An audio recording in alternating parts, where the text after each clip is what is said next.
do you do to work with and prevent or handle burnout, compassion fatigue? I don't know if you should put this in. You can just decide. People assume that I'm always in therapist mode. I was just going to say that. Yeah, like if I'm at a party, that I'm analyzing everyone. And what are your thoughts on accessibility to mental health services, globally, locally, whichever one kind of strikes you?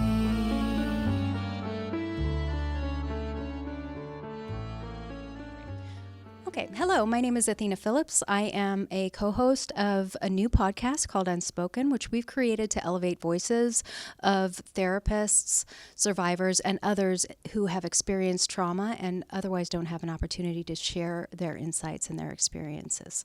And what Unspoken means to me specifically is that, and here I'm going to ramble while I try and gather my thoughts, the things that bother me personally about trauma and trauma-related conditions are, yes, of course, the things that happen, but the things that don't happen and the things that aren't said are often the things that people carry with them over time, because that's where we are experiencing betrayal by people who should be protecting us, loving us, helping us, and supporting us.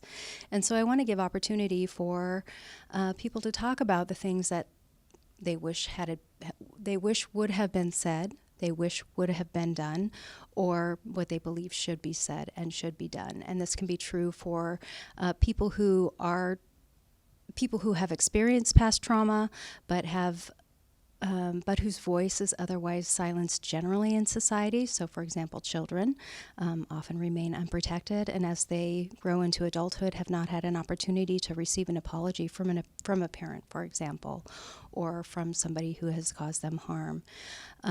For people in marginalized groups, a lot of the silence by those in the majority is experienced as permission, and that can be also experienced as a betrayal.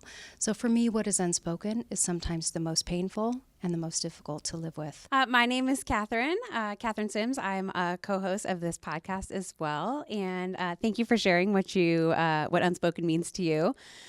Unspoken for me is the thoughts, the feelings, the behaviors that go unseen, unheard, unfelt, that keep us as people, as members of our community and our society, from being able to show up authentically and live genuinely because we are carrying these things that we're not willing to, or we're not comfortable with, or we're not able to share. Catherine, how'd you become a therapist? Like, how did you choose this path for yourself as a professional? Yeah, I actually thought I was going to go into medicine. I come from a family of nurses and a couple of physicians that all worked in trauma. And so that was the path that I had planned for, and I went on to become a certified nursing assistant. And when I was working in the emergency room, I found myself much more concerned with how people were processing and handling the experience that brought them to that hospital than the cast I was putting on or the blood that I was drawing. And it didn't take very long to recognize that that's really not what people wanted me to be focusing on in that particular role. So I decided to look into what it was that would allow me to connect with people who were going through these experiences that were either out of the norm for them, or even experiences that would be out of the norm for others to go through. And that led me to a counseling degree with a specialty in trauma. I also come from a military background. My parents are both in the service, so I had thought that I would also go on to work with veterans. But just the way that the path unfolded, I got involved in crisis work for a very long time, and then recognized that I also wanted the opportunity to have follow-up. Crisis work is very short-term, and you don't get a lot of that follow-up to see what people went on to do with that experience and how it impacted themselves and their lives and their relationships and all of those types of things. So I made the transition into work with trauma and have been able to do that in various capacities, ultimately, which has led me to Integrative Trauma Treatment Center. What about you? Well, I got into the field on accident, sort of similarly. I had started I'd worked with people with developmental disabilities for a long time, and I really loved that work. That was sort of the gateway into the field. And I had thought that maybe I wanted to, similar to you, I wanted to go into medicine, the medical side, like occupational therapy or physical therapy or something like that. But you had to have, for occupational therapy, you had to have an undergrad degree in social work, so I got my bachelor's in social work. And I realized that I really like to think about things like social problems through a macro lens, but then I want to work with people on a micro level. So being able to acknowledge the social variables that influence the way people behave and the way their relationships develop, and all of these factors that influence our lives that are not necessarily within our control but still are relevant, was really interesting to me. Like, I loved sociology and hearing about or learning about just social systems and systemic thinking. It just felt very natural for me. So I got my bachelor's in social work, and as I did that work, I volunteered at the Sexual Assault Resource Center and created a curriculum for school-age children that was trying to teach how to prevent sexual assault. So, it was a psychoeducational thing that I had written, and I thought that was really fun. And also working for or volunteering for the Sexual Assault Resource Center was very rewarding work in and of itself. So I learned at that point that I really loved crisis work also.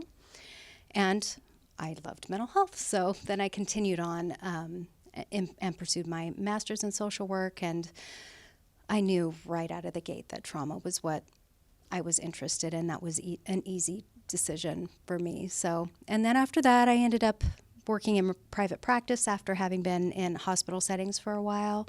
And I did that for 5 years. And the 5 years in private practice taught me that there are people who have experienced trauma that need help outside of, psychotherapy for healing. Like, the body is part of the recovery process, so why are we not including it in that? So I created Integrative Trauma Treatment Center in 2010, which is still in operation today, and is the clinic that Kalos is built on and built around, I would say, because we are so passionate about trauma-informed approaches and expanding options and voices and opportunity, et cetera. But out of ITTC, ITTC was born in effort to provide more expansive and integrative services to people with trauma, and also alternative ways to heal. So that's my whole professional journey up until this point. Is there anything else you want to know? I do, actually. Is it safe to say that the education component, like the formal education, I know we do a lot of psychoeducation with our clients, and that's a one-on-one type of a thing, or even in a group setting, but is it safe to say for you that the formal education component has been a part of your career journey from the very beginning, wanting to do trainings and education on that level? Well, yeah, I love, the most efficient way for us to expand access to care globally, which is a global crisis. 90% of the world does not have access to mental health care at all. And formal education is really concentrated to the few. So yes, I want to have a platform where we can provide, something that's easily accessible and meaningful and all of that, and incorporates a wide variety of voices, but also just you can reach more people through education than you can through one-on-one care. So if we can provide an opportunity for people to learn in a safe place, learn together, build community, and really do so with a broader lens in mind, thinking beyond our borders and beyond ourselves is really what I've always been passionate about. So, Athena, I know you work with a lot of people and you have had this beautiful long career, but you've landed with a specialty around dissociative disorders, in particular, dissociative identity disorder. Can you tell me what the path for that journey was like? Well, I think any therapist who says they specialize in trauma is going to work with people with dissociative disorders, because dissociation is a protective reaction to overwhelming experiences. So, in my view, anybody who is going to work with trauma should also pursue additional training in dissociative disorders, not only to be able, at minimum, to be able to identify it and hopefully be able to treat it. Yeah, and this is one thing that I know from your work, just because we've had a chance to talk about it before, but you have some longevity with your clients that goes well past a decade at this particular point in time. What's been the best part of the journey of having clients with that particular disorder for that amount of time? Well, first I want to say that being able to have relationships with that kind of longevity is a real privilege, and really is not the standard or anything that most people around the world would expect. So first I want to acknowledge that that's a privilege for both myself and my clients, but especially for myself. and being able to have that kind of relationship with someone over that amount of time, which is required oftentimes for a dissociative disorder, it just is honoring, the extreme, what happened in the past. It's obviously extreme. But I get to see people have children. I get to see people watch their children grow. I get to watch their careers evolve. I get to see them working towards and are very successful in meeting their best selves. And so not just, therapy and medicine, it's like we're in somebody's life for just a second. And we don't get to really contextualize them as people or see these bigger pictures and in their lives or see them within a broader context. And so being able to do that is really enriching for me. And I feel so lucky to be able to be in that role. But also I feel fortunate to be available to my clients, as they exit therapy and they come back. And this is why I personally believe that once a therapist, always a therapist, because if I remain their therapist and that's it, then they can always come back. And they do, even if it could be 2, 3, 4, 5 years later, but I hear back from people and we get to work together for short bits and they know I'm a constant in their life, and that is a true gift to me. Yeah, that's beautiful. I have the privilege as well of having some clients that I've had for a very long period of time, and that part about witnessing milestones and being able to see how the work that they have put in has impacted and changed or shifted or enhanced or whatever it might be, the decisions that they've made to get to that next step is such a beautiful thing to be a part of and such an honoring moment of their experience. It really is. It really is. Yes. Yeah. But also talk about Unspoken, like working with people who have experienced this kind of adversity in their life and being able to create a space that is safe enough to speak what is unspeakable. That also is really, again, just such a privilege and a gift. So, Catherine, I have a question for you. As our clinical director at ITTC, what kinds of things would you recommend to new clinicians just coming out of college, getting ready to launch their career, given that your role is to help support young clinicians in building their careers? Yeah, that's a great question. I think the advice that I would give is to say yes. This is the point in your career where you have the most oversight, you have the most supervision, you have the most amount of professionals, clinicians, educators who are keeping an eye on you and making sure that the things that you're doing are appropriate and that you're thinking about the things that you need to be thinking about when you're working with clients. That includes both what's going on with the client and what's going on with yourself. And I would encourage new clinicians, and I do encourage new clinicians, to lean into that and trust that we're all there to support them, that we're all there to help them make decisions that are trauma-informed, that are for the client, that are also healthy for the clinician to be making. So trust the support that you have. You won't ever have that much support again in your whole career. At such free will. When you get into your career at later points in times, you have to seek that stuff out. As a fully licensed person, there are different requirements for supervision and that are not as high as the requirements for new students or people who are registered interns or associates. And to just enjoy that, to rely on them, to trust them that they will guide you and not let you kind of fall off the deep end, so to speak. And enjoy it, because it's a really unique time to be given so many opportunities to have such different perspectives from people. And are there times that you would suggest that saying no is appropriate? Yeah. I love to say no. No, there's definitely times. I think that, and the thing to consider with that too is that it's a no for now. For a lot of things. It can be a no permanently because of your own boundaries or own things that maybe are unprocessed or are just very difficult for you, and you are not the person who in the role of a counselor will best serve that client. But for the most part, I think the yes to saying no, and then also be sure to be spending time thinking about where that no is coming from, what purpose it's serving for you, what it's protecting you from, what you think it's protecting the client from, and basically not just let it be this ball that gets dropped, to really sort of figure out where that's coming from. Do you say no? Do I say? Well, yes, I do say no. Well, tell me about it. Well, gosh, let me think about how no shows up for me now before I answer that question.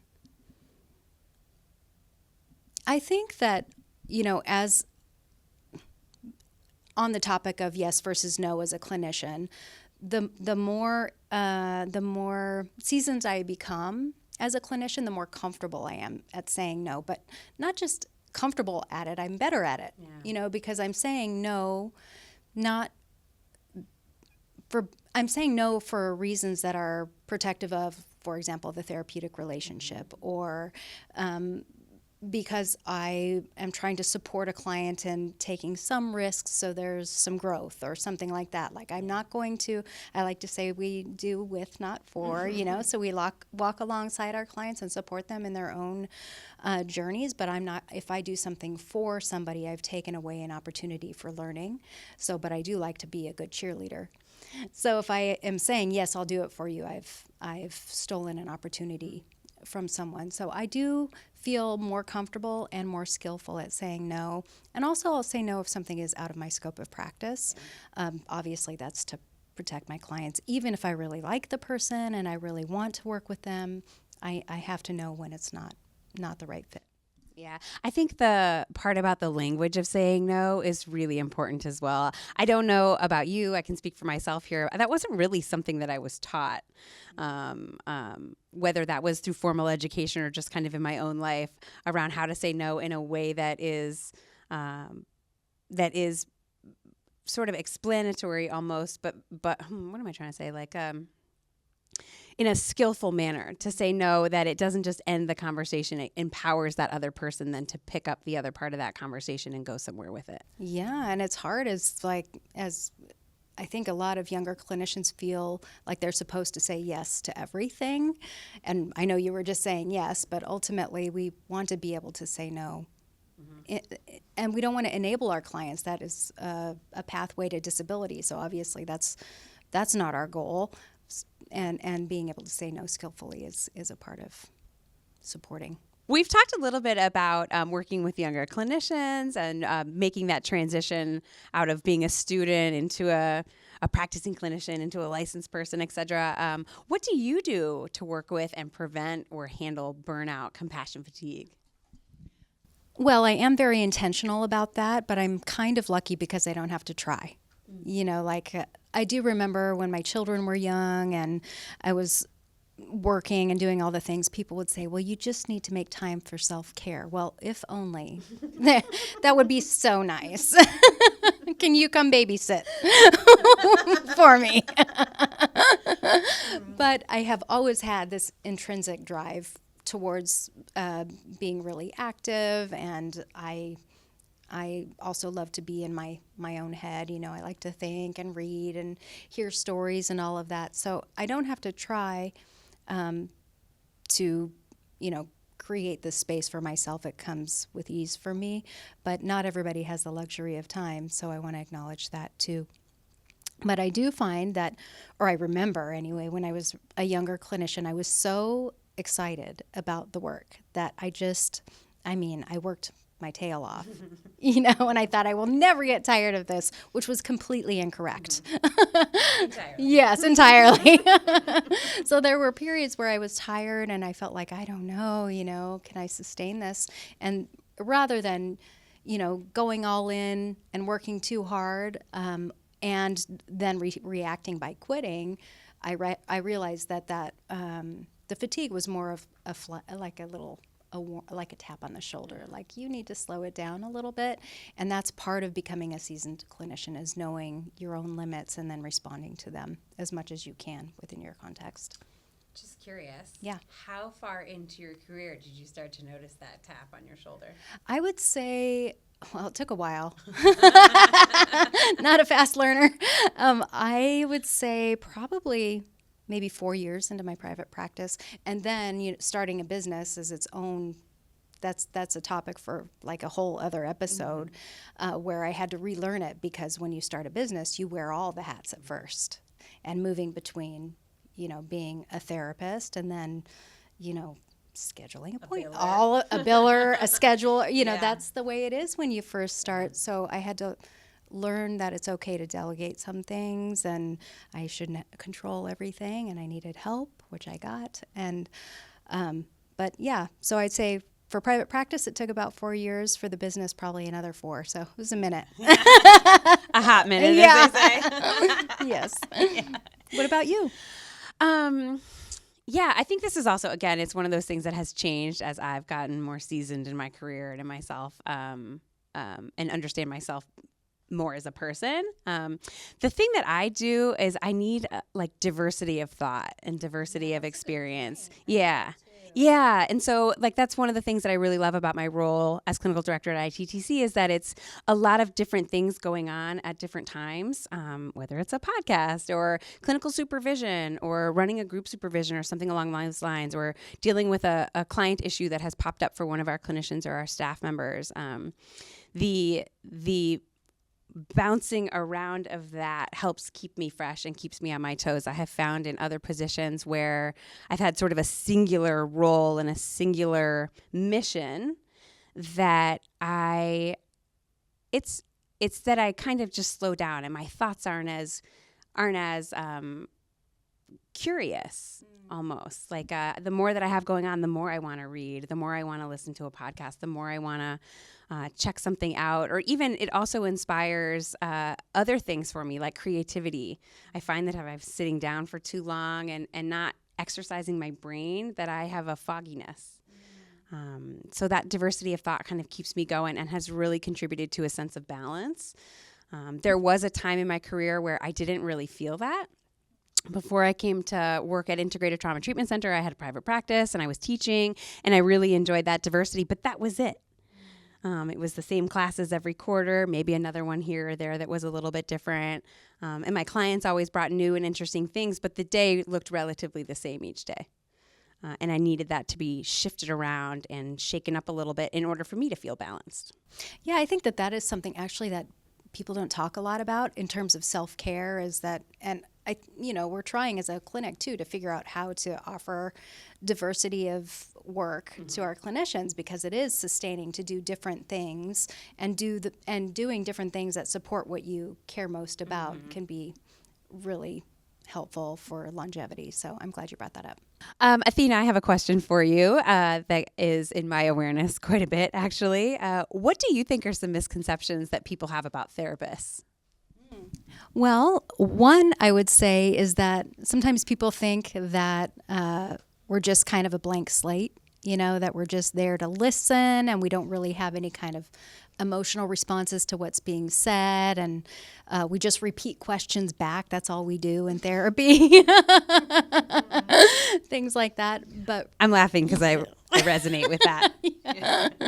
But it really is more, it's really a deep connection and a highly intimate interpersonal experience to be in this space with a person where you're opening it up to be able to share and be as authentic as you can, and that requires more than a wall, or somebody without their own emotional experience. Like, that's part of the healing, is what's in the room between the two people that are talking and listening. So that's one misconception. I would say another one is that sometimes people assume that I don't know if you should put this in, you can just decide. People assume that I'm always in therapist mode. Oh my God, mode. I was just going to say that. Yeah, like if I'm at a party, that I'm analyzing everyone and, I want to know what's going on. And I do think that, like, we're trained to view people and there are layers, but I don't always want to be in that role necessarily. I like to just relax and interact without thinking too hard sometimes too. What about you? Well, I was going to say that I have two, and that was going to be the second one was, the misconception that you're always thinking about this other person in a therapeutic kind of a way, and sometimes you're just hanging out. and you just want to be in your own space. So that was one of them. The other one, and the one that first popped into my mind, is the misconception around what my relationships look like, and how they function in my life. I think there's this misconception that as a therapist, it must mean that I have all the language skills and all the tools that I need in order to have healthy conversations and relationships every single time. And while that may be true, that I have access and the privilege of having some of that knowledge, it doesn't translate into 100% successful conversations. It doesn't translate into me being a calm, articulate, organized person while I'm having a conversation where I've got feelings and emotions that are going on. Sort of takes away the humanness of who I am in the context of the job that I have. Yeah. What are there any misconceptions about therapy itself versus therapists that you've noticed? Yes. I think the biggest misconception about being in therapy is that progress is linear, that it just starts from here and goes over there and you put the work in and it's very clean and neat. And in reality, it doesn't look like that. It's backwards and forwards and sideways, and it can be upside down at times, and it shifts depending on what's going on in your life. You may have worked through something that was really important and needed a lot of working through, and then something else in your life happened that brought a few of those things to the surface or shifted a few of those things around, and you have to work on it again. And I think that can sometimes deter people when they start to feel a bit of a backstep, or I wouldn't say necessarily a regression, but they aren't feeling the way that they thought they would feeling at a certain point in time. I think that's the biggest misconception that I notice. What about you? Are there misconceptions around being in therapy that you've noticed? Well, I have noticed as therapy and mental health becomes more discussed, and yay for us, right? Especially on an Unspoken podcast called Unspoken. We're speaking about what we've been wanting to speak about forever. And I started in the field 33 years ago where it was just the landscape was entirely different. So I celebrate that therapy and therapists are on TV and things like that, but boy, do they get it wrong sometimes. For example, I've seen shows where the therapist is breaking confidentiality and talking about their clients with other people, or, they have dual relationships with their clients where the client lives with the therapist. And these are things that don't happen in real life. So the boundary squishiness that exists out there in the media, I think, is unhelpful and can cause some mistrust in therapists, and is an inaccurate portrayal. But again, also, sometimes people expect that we're going to give really concrete advice, and that's really not what we're doing. We're helping our clients discover their own direction and sort of leaning into client capacity and strength and helping them sort of capture that and use it to move them forward versus us being the drivers of change. I love that you mentioned that there is this expectation that therapists will give you advice. I do, and I agree with you. I think that a lot of that comes from media and the way that therapists are portrayed, and it's a bittersweet because I'm glad that they're talking about therapy and that, as you said, that's something that's becoming a little bit more mainstream. But I do think that some of the ways that they get it wrong leave us needing to psychoeducate a little bit around, or not to psychoeducate, just to educate a little bit around what therapy looks like and what you as a therapist are going to be doing. And that foundational work I have found needs to be laid quite a bit. But that piece of it around looking for advice, it does feel like a lot of pressure. And I think, we talked about being new clinicians and novice clinicians, and I can think back to my time when I was starting off. That pressure was probably the thing that I felt the most, the pressure of expectation as a therapist from the client. Athena, what does failure mean to you as a therapist? That's a really hard question to answer, but a really great question, because I think each therapist is going to respond differently, just like each client will respond differently, because our values are what essentially define what failure is and what it isn't, And for me, I think, one of the most important pieces of my work as a therapist is to do right by whomever I'm working with. And that could be my clients, that could be, team members, it could be people in the community. I want to do the right thing for the right reason. And when either it doesn't go well, or if I have somehow betrayed my own values, that to me, and I think that, that's not something I do often, but sometimes we're put in a position to make two bad choices. And obviously sometimes I do just make mistakes or do the wrong thing for the wrong reason or whatever. I am a person. But I really don't like that. That's when it feels bad to me, is when I know I could have done something differently, or I could have done something better, or I could have been more thoughtful, or maybe I could have been responding to something from a comfortable place, a thoughtful place, a curious place versus a fearful place or an angry place or something like that. So if I am, like I'm trained in internal family systems, which talks a lot about being self-led. Like I have a part of myself that has capacity for leadership, and when I step outside of that and make decisions based on my fears, insecurities, or something I'm upset about, that doesn't go well a lot of the time, and that's when I feel like I haven't done my best work. Kind of branching off of that, does that also apply to like just the natural learning curve that comes with having been a novice clinician at some point? Like I can look back at meetings with clients and think, now in my present state, think, oh, I would have done something differently in that moment, or thinking back to this client, this modality might have been something more along the lines of something that they would have responded to.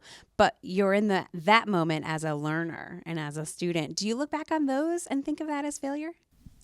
I don't think of it as failure, but sometimes I cringe. What were you thinking? Yeah. But there are times where, my biggest failures, I would say, came out of assumptions that I made that I didn't even know I was making.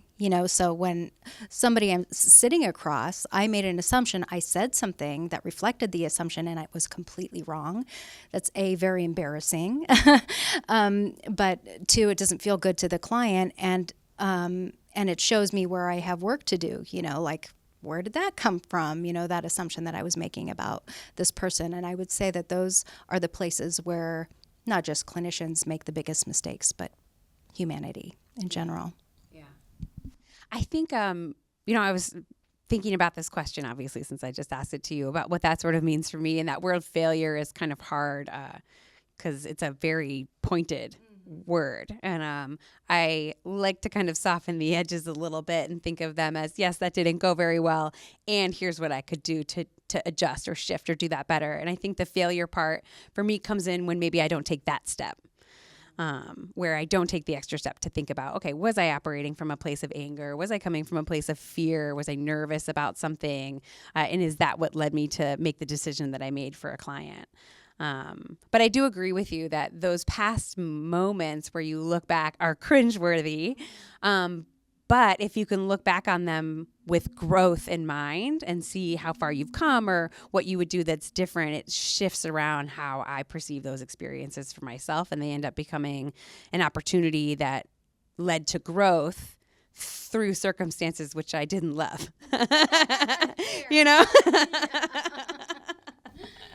Yeah. And I would say, just to sort of finish around that conversation off, that is one of the things about being a therapist, is that we are put in a position on a day-to-day basis to look at ourselves in the mirror, because our clients do hold the mirror up to us. And if we're open to it, all people are holding up the mirror, so if you're open to taking a look at yourself, it's a lot of work, but it's also a fundamental part of the work that we're doing. Yeah. Athena, one of the reasons that Kalos was launched and the purpose for it is to increase accessibility to education. What are your thoughts on accessibility to mental health services, globally, locally, whichever one kind of strikes you? Well, we know that accessibility is, for the majority of the world, is a huge issue. We are in the midst of a critical shortage of mental health care providers around the world.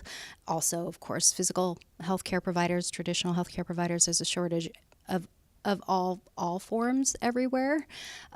We feel it here in the United States. Lots of us can't get access to a dentist. Or if you want a specialized provider, you're going to wait for a very long time to get in, if you get in at all, and if you have insurance, and if you can cover your copay or your deductible, etc. So there are all kinds of barriers to accessing necessary care, even within high-income countries. But when we expand beyond our borders, it's very dire. And I don't know, I don't know what the awareness of this is, but 90% of the world does not have access to mental health care. That's pretty staggering. And especially when we consider, what we know about how mental health contributes to all other dimensions of health and well-being, and that, ultimately if we can support our worldwide neighbors, our global neighbors, and being healthier and happier, that the cost of everything goes down. It's just healthcare is less needed. It's less expensive because we don't have mental health care exacerbating or contributing to other conditions that become costly. So really, we created Kalos as a way to, again, efficiently expand access to care by efficiently expanding access to education as a capacity building effort for people all over the world. Yeah. Mike, you may want to cut this next part, but I'm still going to go for it. There is also like a circular component to it too, right? That if you're thinking about it from a therapist lens as well, you can be a therapist who is really interested in working with underserved populations, but the ability to fund that for yourself, the ability to get clients who can afford to do that if they don't have insurance, is all muddled and makes access to those services even more difficult, even when you have a pool of clinicians who are excited and interested in working with underserved populations. Yes, absolutely. And that's so frustrating because, you have this group of people that are passionate about doing the right work for the right reasons with the people who need it the most, and then they can't do it. Mm-hmm. It's very frustrating. Yeah. Okay, Catherine, so I have another question for you. Mm-hmm. How would you say, assuming you can, how do you leave your work at work so you can be replenishing yourself at home? Yeah, good question. I first off want to say that I don't always get it right. So even though I have these things that I can do, and I'll share those in a second, I think it's important to acknowledge, again, going back to that humanness, that I'm not 100% all the time. There's times where I'll come home from work, for example, and I'll have been doing my thing all day with my clients, and my husband will say something to me and I have the biggest eye roll you've ever seen in your life because I've run out of capacity to control my face in that moment. And I'm cognizant of that. And I know that for me is, again, that little tap on your shoulder that maybe I need a break or a minute. But the things that I do that do tend to be sustainable and I have used throughout my career actually started when I was in grad school. I had a professor who suggested that whenever you leave work and whenever you go to work, that you add a ritual into that. And we know that rituals help people kind of separate and calm down at certain times if you can use them or if you use them for that. So his suggestion at the time was to do the same thing after work every day. And so when I was in grad school, I would leave work every day and call my mom. My mom is somebody who, when you talk to her, it's like she doesn't talk to you ever. She's like, hi, hello, how are you? It's been 20 hours kind of a thing. But her attitude around things and just her disconnectedness from the job that I had been at all day, it was lightening for me and kind of lifted me up a little bit. So we'd have a quick 5-minute conversation. And that was enough for me to mentally separate. And now it's a little bit different because we're in this different landscape where I work from home most days. And so that distance between leaving work and getting to the place that I'm going to spend the evening is a lot shorter than it used to be. So I no longer do those phone calls, but I do take a walk around my house. And that is a ritual for me, and I think of it like that. I do a lap around our yard. We call it a gratitude walk. Gratitude walk around the yard, and that really helps me to separate. I also am somebody who needs to move my body. I have to be exercising. I have to be shedding that somehow, because even though I can cognitively work through the things that clients are talking about and I can add mental separation, my body still holds on to some of that stuff, I think, more than I give it credit for sometimes. And I notice it most after I've moved my body and gotten fresh air in a way that feels really good and cup filling. There's something that you said too that I just wanted to pull out of the conversation and highlight, and that was that one piece of your ritual was something that we offer as part of our job, and that is attunement, listening, and curiosity, and that is replenishing in and of itself, and you have somebody in your life who can offer that to you, and sometimes our clients don't have that outside of therapy, so just wanted to highlight that little tidbit. Yeah, absolutely. And it's such a privilege to be able to have somebody in my life with that. And I think that also lends itself to the idea that I can't push my self-care onto somebody and my way to separate work and life, because yes, we need it in this role, but I think that applies to everybody that's out working a job. You need to be able to add separation at the end of your day, at the start of your day, whatever that might look like. And I have found it to be very helpful in my own journey around figuring out what works for me, to hear what works for others, and to get clients to really consider for themselves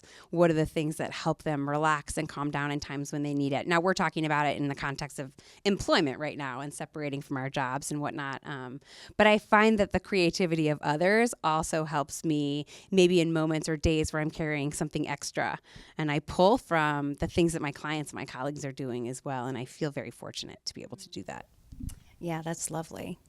Yeah, I think for myself too, sometimes, and this may be the wrong answer or the wrong thing to say, but for me, my clients are in and of themselves cup fillers, that I derive a lot of comfort in seeing them and joy in being a part of their life.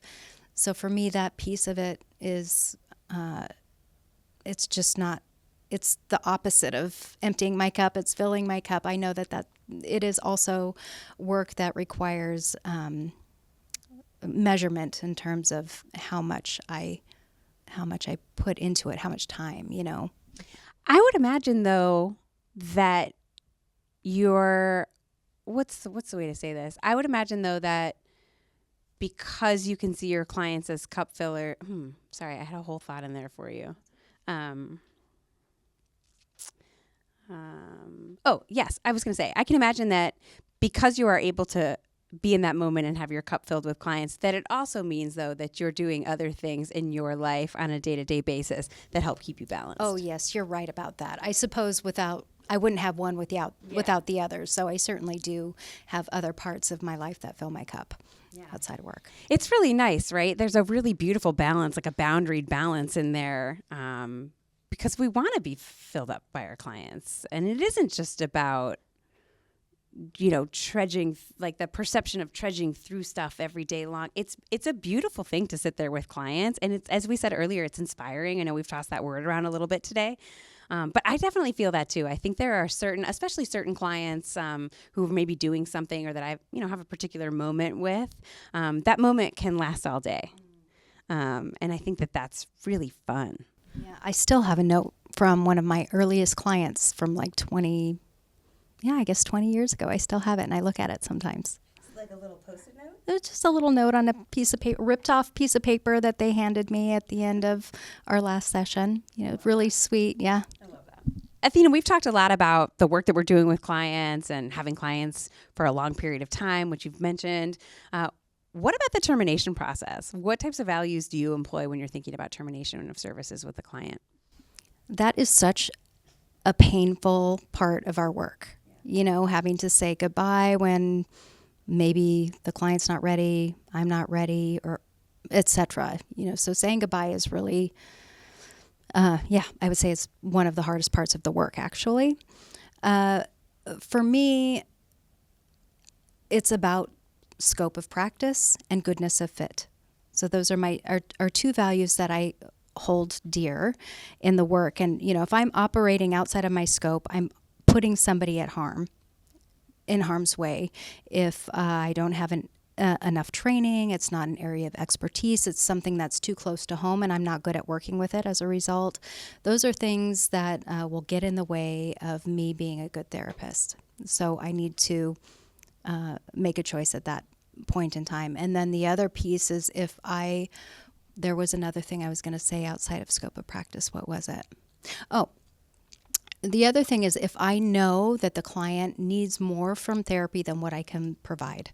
So let's say they need more frequency or longer sessions or I travel for work. So if they need me to be here more consistently, etc., then I'm not going to be the right fit, for somebody that needs those things. So goodness of fit and scope of practice are two guiding principles for me in the work. What about you?